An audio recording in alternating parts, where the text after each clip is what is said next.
So, ladies and gentlemen, I just want to say, I'll be real brief because I want you to listen more to the guy that's been in the game for quite some time, has made eight figures, and travels all over the world.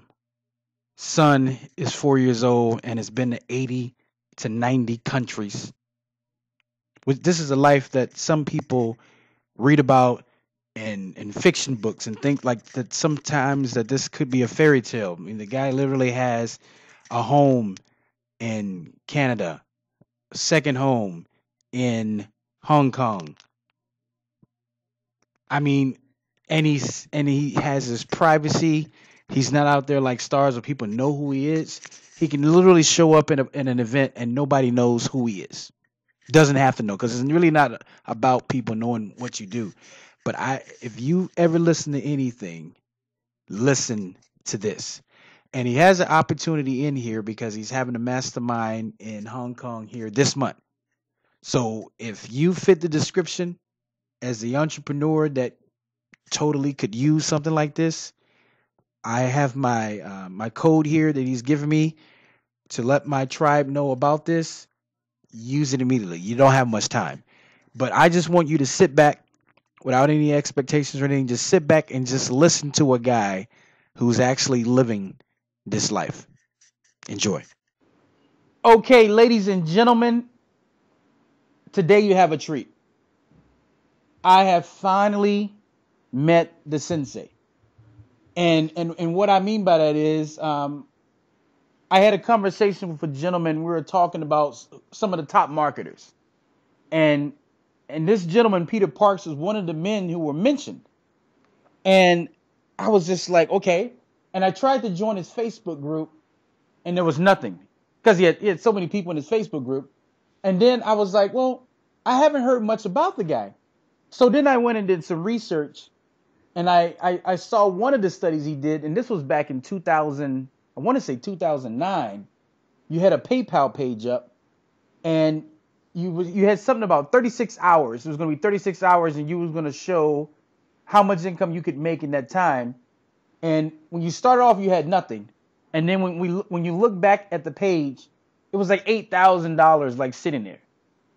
Now, tell you how much I know about marketing, and I'm really getting my feet wet with this.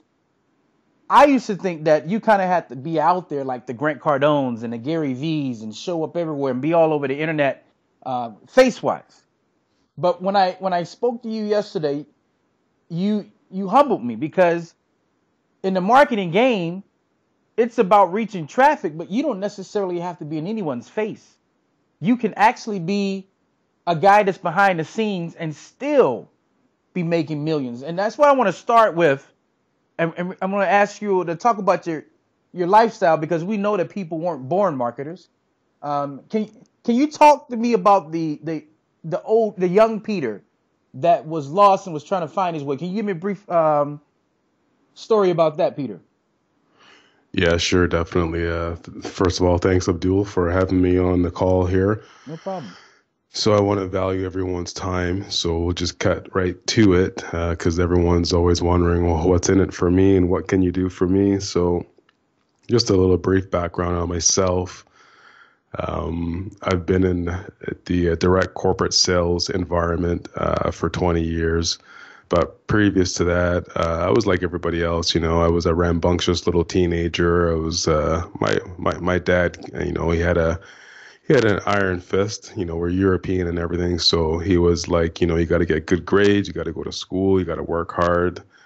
So I did all that. Still, very rebellious. So my teenage years were nothing to be laughed at or talked about. I got in a little bit of trouble, just like every other, athletic teenage boy. So after that, after a little bit of high school hijinks, I finished high school, graduated, all that good stuff. My parents were like, "Well, you got two choices. Either you can get out into the world and work, or you can go back to school and get a formal education, get a higher level education.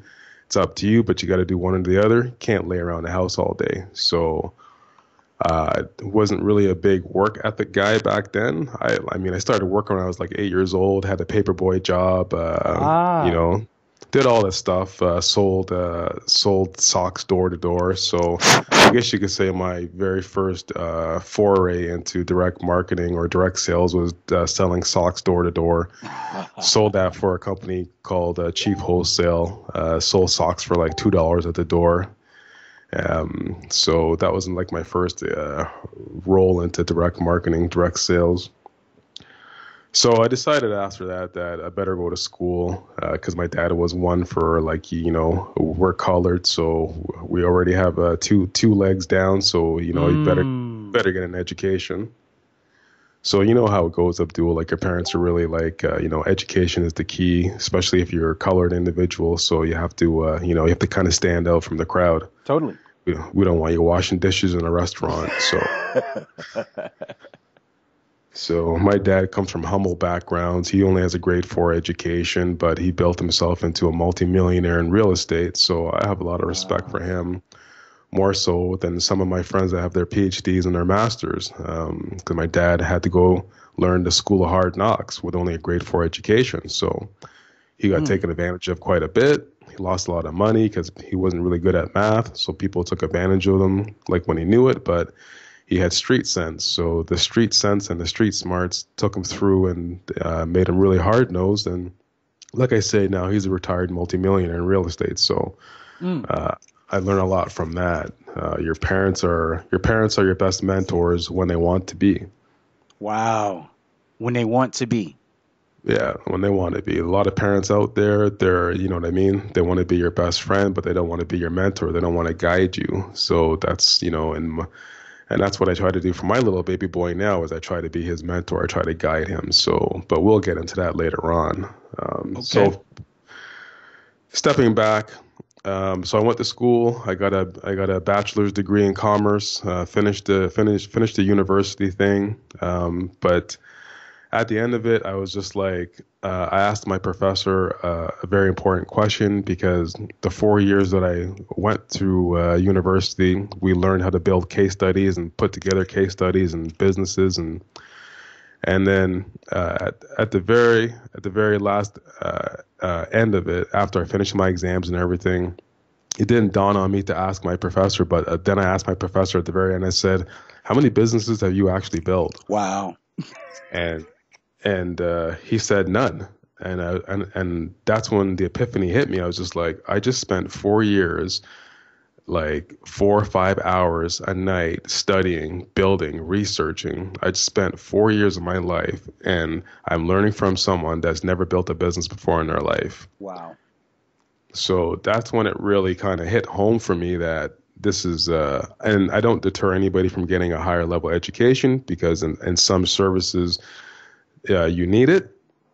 Right now, though, the way the internet is a open playing field and it's leveraged. So really, at the end of the day, it just doesn't really matter anymore about education as far as going through the rigmarole of spending $100,000, $200,000 being in debt. Then all of a sudden, you have to go and get a job now, which they don't help you do. So you're even behind the eight ball even further.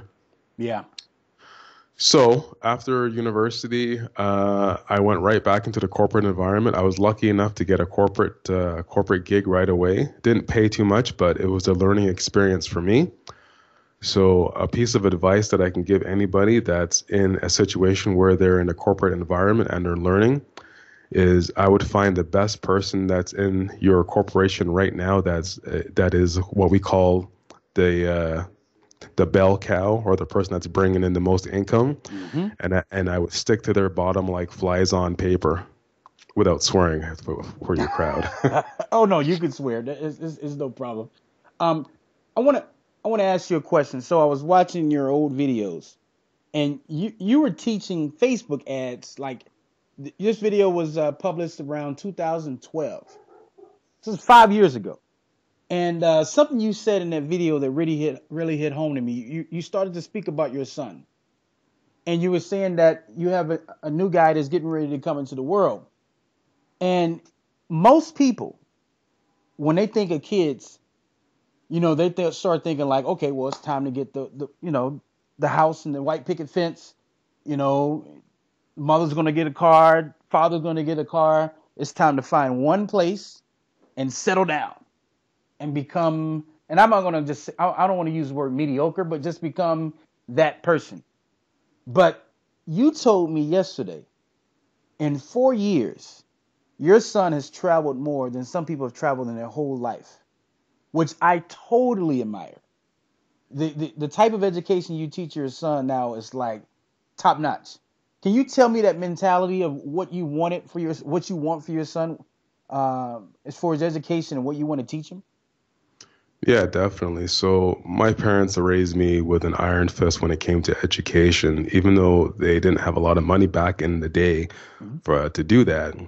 Education was always like it was at the forefront. So now in the day of the internet, like there is really no excuse for anybody that has a cell phone or access to the internet not to be able to become knowledgeable, to get themselves educated. So when my baby boy was just coming into the world, a year leading up to it, I just said I had to do a complete paradigm shift in the way I thought, the way I think.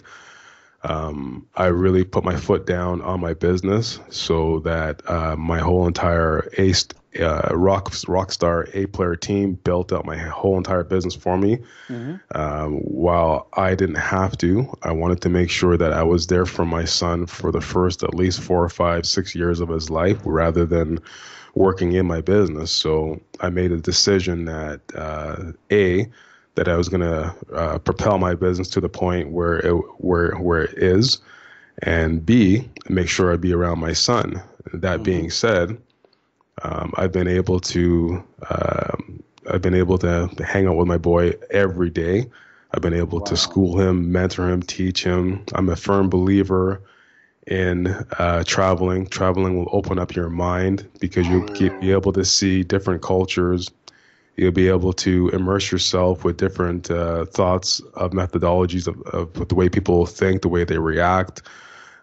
You become very empathetic to other cultures, their religions, you see how their infrastructures are built, you see how the education. So when my son was born, it was literally 3 months after he was born. That's when I started traveling with him again. Like once we got the go ahead from the midwife that we could travel, like it was in suitcase and we're traveling around the world. So Wow. His first year, his first year he went to I think it was like 6 different countries, a whole bunch of cities. So now he's 4 years old. He's been he's been to like 3 different continents now. He's been to probably about maybe 80, 90 different countries. So he's been all over the world, literally. So as he gets older with me, he'll leave his footprint everywhere. So that's something that I'm a firm believer in. So, and as I'm traveling with him, he's getting digital homeschooled. He's got a tutor, and he goes to private school. So, and he speaks a second language already. He speaks Vietnamese.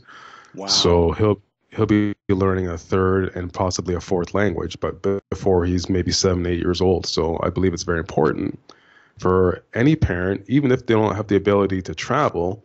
I believe it's important that parents open up their kids to the reality of the internet, because the future is here. The internet is here. It's not going anywhere.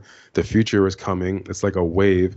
So you better get in front of it and ride it rather than being left behind or getting swallowed up by it. So that's kind of how I think. Now, I want to ask you a question before I go forward. How many countries did you say your son has visited? Probably about 80 to 90 countries now. It's been to 3 different continents already. So he's traveled quite a bit. That's what I thought you said. 80 to 90 countries. I want to say something, because if you were to look into your future, would you say that maybe one day you say, you know what, I'm just going to stop traveling? Or do you see that traveling is just a part of your life? Traveling is my lifestyle. It's going to be, it's our imprint. It's who we are. Like I guess when I'm like 80 years old and I can't travel anymore, where I start getting headaches on the plane, I guess that's it. But I'll be doing it as long as the good Lord is giving me the strength to do it. So I'll be doing it. Okay, but let's talk about the way that you are traveling. A friend of mine sent me a video of Gary Vee, and in the video, Gary Vee says that Amazon is going to put Walmart out of business, and that's your world, the digital world. You teach people literally how to make money sitting in their Spider-Man underwear in front of their computer at home. They don't have to go outside and put the car in ignition and wait till the car starts up to go get money. And that's the way you've been making money for quite some time now. Is that the future, or has it been around forever? Yeah, it's always been around. It's just that people are more aware of what's going on now. People are more aware that they can get plugged in and they don't have to leave their homes to build, like literally corporations. So it's about getting yourself educated. It's about getting aware of your surroundings. The retail environment, literally probably another 10, maybe 10, 15 years is going to be what we know it now. It's going to be dead. Amazon's already pushing stuff.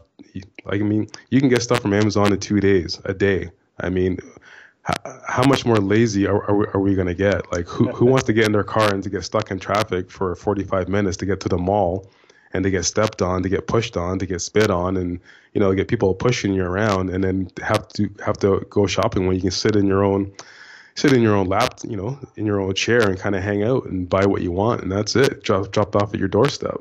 Yeah. But some people say, well, what about the people interaction and things like that?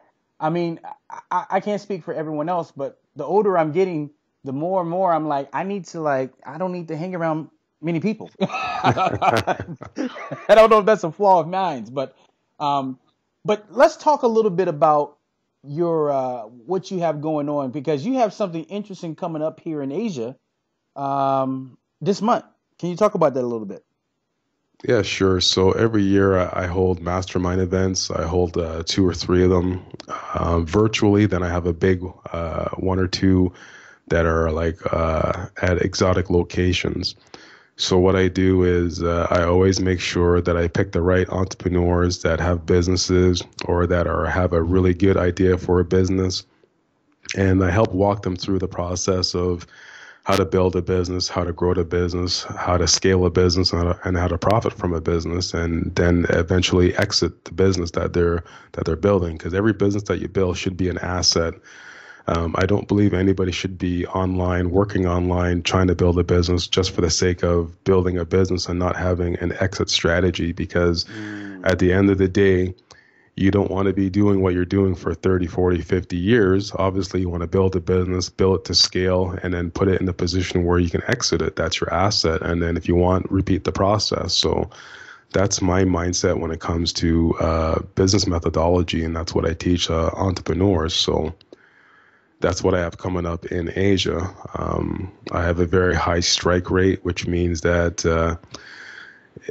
on average, and I make no income claims here whatsoever because everyone's going to have different results as far as income. But if I can get 10 people into a room, I can get 9 of them really to reach 6 figures within 30, 45, 90 days. And Wow. out of those 9, probably 3 or 4 of them are going to do 7 figures and then beyond. So it's just the gift that I have, the gift that the good Lord has been giving me, the skill sets that I've developed, 20 years in a corporate environment, 15 years direct response marketing online. So it all adds up.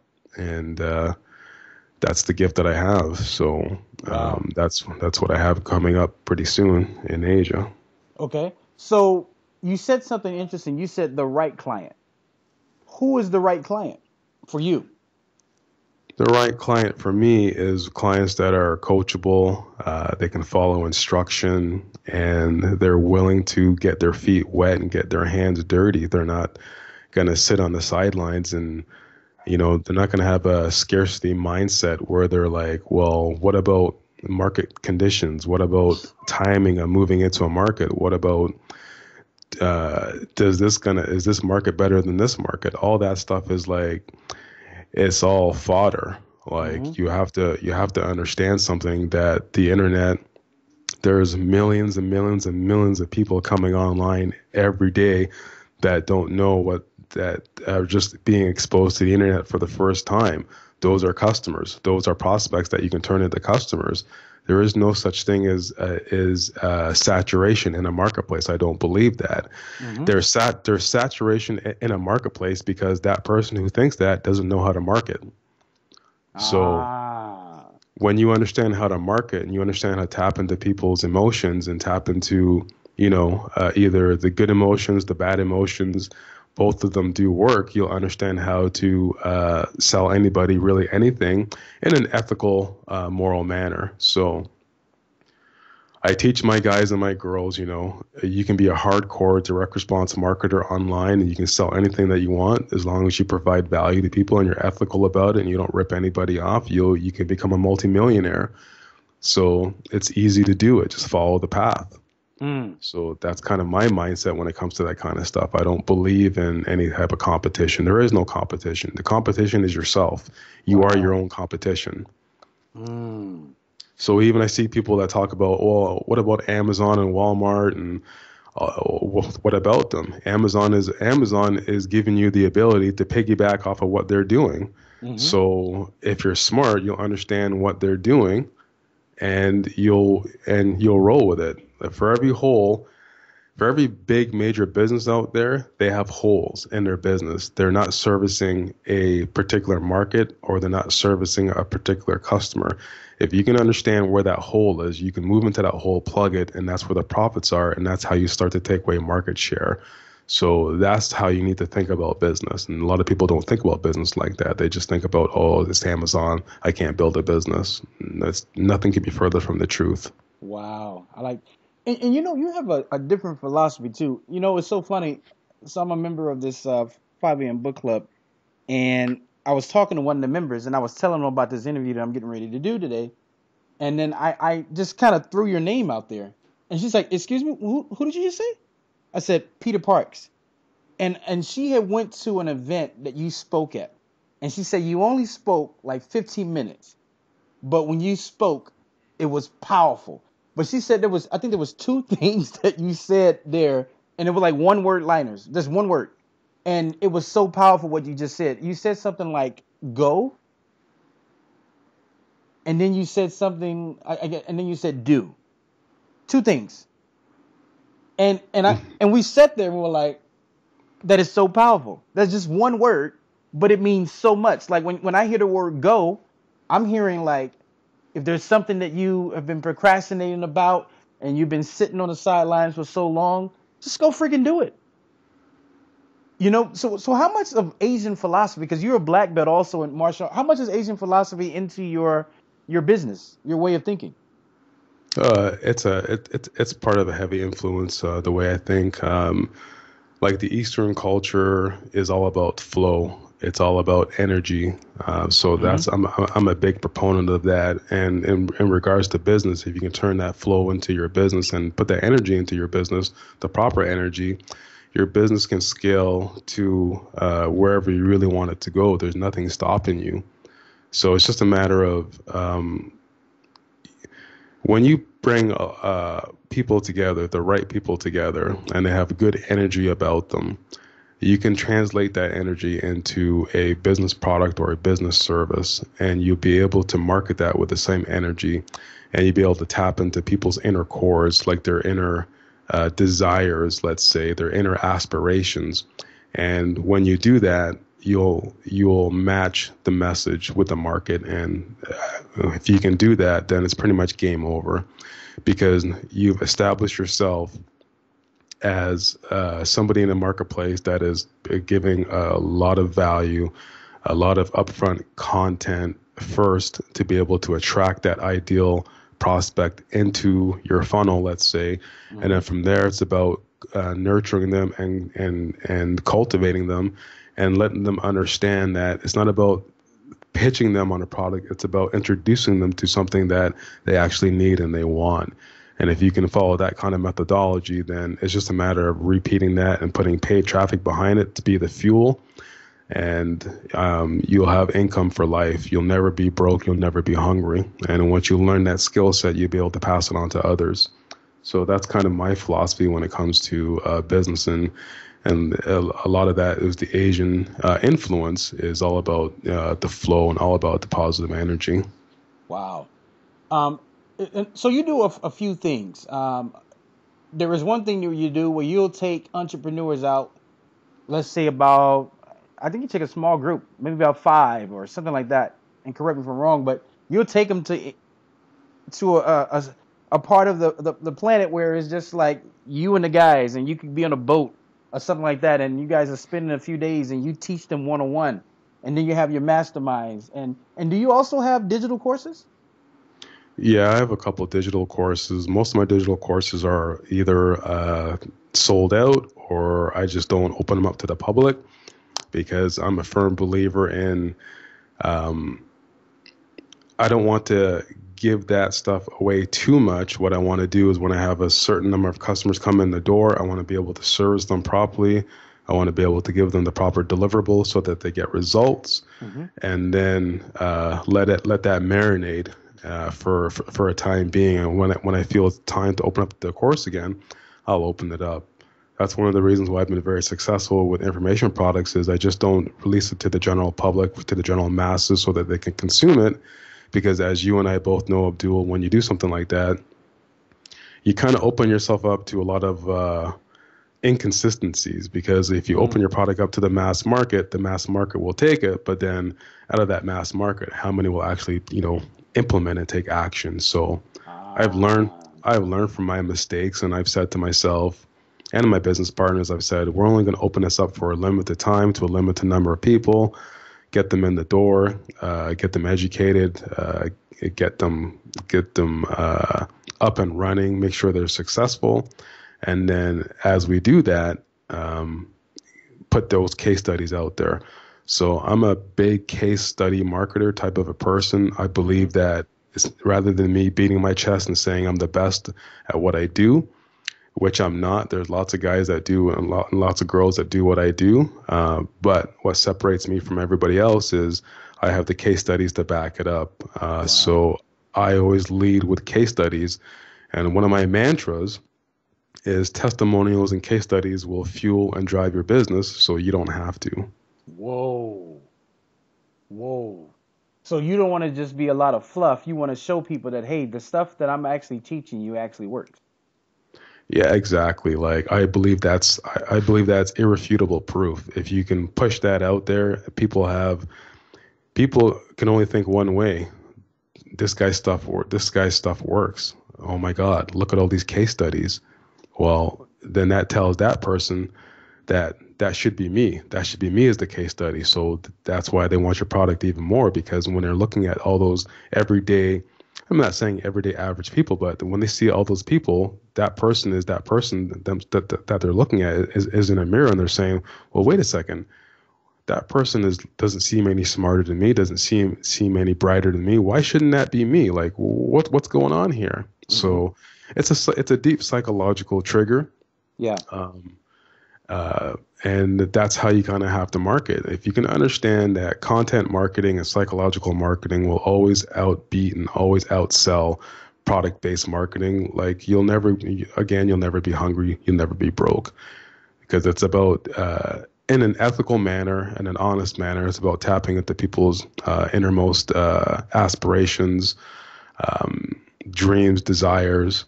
I like to go for the more positive side of stuff. I don't want to hit into the people's negative desires, because although that's great, it does sell. Fear-based marketing sells like a truckload of product. Pleasure-based marketing sells, mountains of products. So I want to tap into people's inspirations and their desires and their aspirations rather than their fears and, you know what I mean? So, and their doubts. So what do you have you have some things so are you promoting the mastermind? Are you promoting, because you have something going on right at this moment and it's going to last? Is that what you're promoting? Yeah, right now I have my strategic mentoring Asian mastermind. It's going on Tuesday, May 23rd to Thursday, May 25th. It's going to be in Asia. I will only let the buyers actually know, the attendees know where it is in Asia, because I've had problems in the past where people have actually shown up at a couple of my mastermind events and they've tried to get in the doors, and it's kind of freaked out some of the attendees that actually paid money to get into the event. So because of that, again, you always learn. So the people that are interested, the entrepreneurs that are interested, that want to come to the event, they will be the ones that will actually know where the event actually is. So other than that, all I can tell you is it's going to be in Asia. It could be Thailand. It could be Philippines. It could be Hong Kong. It could be Macau. It could be Bali. It could be Indonesia. It could be Singapore. Get ready to pack your bags. Wow. So, entrepreneurs can wrap their head around this. Is there a certain income bracket they have to be, or they just have to pay for the ticket? Kind of explain that a little bit more. Yeah, sure. I prefer to work with entrepreneurs that already have a pre-existing business. Even if the business has failed, I can look at the business, restructure it, retool it, and be able to get it profitable depending on the entrepreneur. Usually what I'd like to see is entrepreneurs that are already generating anywhere from 4 to 5 figures a month, because that tells me that they understand the game a little bit. Mm-hmm. And they understand that they have to put in the work to build an online business. It's like any business. You have to put in the work. You have to be dedicated. So that's kind of the criteria that I look at. If you're a complete, absolute newbie, I would say that this event may not be the best event for you, because it's a little bit of a higher level type of an event. So rather than me trying to explain terms to you like what cost per acquisition means and what CPMs mean and all that kind of stuff, I'd rather that you go to YouTube and watch some videos and get yourself brushed up, and maybe buy an intermediate course on marketing, and then that way you'll have a firm understanding, and maybe next year or sometime this year when I have another event, maybe you'll be able to join. But for now, I like entrepreneurs that already have some type of a business, whether it's failing, whether it's successful, so I can look at their business models, revamp it, rebuild it for them, and help them scale it. And so that's kind of what I'm looking for. Got it. Now, can they be in any particular business, or or is it all across? Could it be a real estate agent? Can it be, a lawyer's office? Is it? Talk about that a little bit. Yeah, it's open. It's wide open. However big the ocean is in the world, that's the verticals. I've been in 140 different niche markets, verticals, so I've seen pretty much everything there is to see. Whether it be B2B, B2C, doesn't really matter what your business model is. Chances are, if I haven't seen it, I've already coached, mentored someone in that market already, and they've gotten successful. So the business model really does not matter. It's the methodology and the marketing, the long-term strategy play, and the techniques that you use in the marketing for the business model. That's what matters. So that the business model doesn't matter at all. And some people are gonna say, well, that's not true. Like, some businesses are more, they're better than other business models. Sure, that's correct. But again, it boils down to marketing. Marketing is the fuel that drives any business. So if you don't understand marketing, then yeah, that's why you say stuff like that. But if you understand marketing, you can walk into any market, any business model, any niche market, and you know what I mean? Like you can do some damage. Wow, that's powerful. Okay, and I want to ask you this last question, because I think this is key. For somebody that could be sitting on the fence and say, you know what, I think Peter is a guy that I need to talk to. From your past events, was it someone there that said, that came and said, my business was doing okay, but it wasn't really at the point where I needed. It wasn't at the point where I could actually afford to come here. So I took a chance, and I came over to your event, and it actually was life changing for my business. Is there any stories out there like that with you? Spider. Oh, that's the boss in the background. Yeah, that's the boss in the background. Sorry about that. No. Just give me a quick second here. It's real life. Just hold on a second, buddy. Daddy's on the call, okay? I'll be with you in a second, all right? Give me 2 seconds, all right? Thank you. Sorry, just Oh, no, no, it's no. real life, live on the call. So that's what happens when you're a family man. The Yes, bosses are gonna come in and the boss is gonna say something. So totally. No problem. So did you hear the question? uh 75% of it, if you want to condense it down and send it back to me again. I always lose train of thought when the little guy comes in. Oh, no, no, no, no. Well, I'll say it again. So let's say, like, with your past events, was there somebody there that had a pre-existing business, but maybe they couldn't afford to go there, but they said, you know what, I'm going to take a chance and I'm going to go anyway. And when they went, the information that they've learned and they actually applied it to their business, it was life changing. Do you have any stories like that? Yes, I've got probably over 2,845 stories just like that. So Can you talk that's about one that sticks out? yeah. Well, I mean, there's not really one that really sticks out. I mean, I've taken newbies that have never made a cent, that have come to my events. Actually, I'll give you an example here. There's a guy. His name is Ranveer Singh. He went to one of my Hong Kong masterminds. He was a complete newbie, maybe online, maybe 6 months, less than 6 months. He literally scraped up his last bit of money. He heard about me for a long time. He followed all my free stuff on Facebook that I give away freely, and watched all my YouTube stuff. And then he actually kind of fibbed on the application form. He kind of lied and said he was making a whole bunch of money. But when he showed up to the event, even after we had screened, like we screen everybody, Mm-hmm. but I take people at their word also at the same time. So I don't think people are going to bullshit. But long story short, it turned out that he was only online for 6 months. He didn't make a lot of money, probably made about $4,000 or $5,000, Mm-hmm. but he really wanted to come to the event. So at the mastermind, I was pretty hard on him because he was a newbie. I said, listen, it's my name, my reputation on the line, but I'm going to help you out. The first thing that you need to do is I'm going to give you access to one of my, premium courses, because you need to understand traffic. Because the Mm-hmm. way he wanted to roll, he wanted to get into the physical space, selling a physical supplement. So I basically said, you need to understand marketing at a really good level. So I gave him access to one of my premium courses.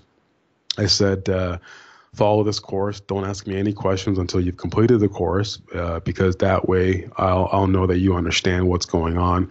So he did. And then he started to put together his product. And literally probably 45 days after the mastermind, he was making $300 a day steady. And he's now Wow. gone on to partner up with a lab.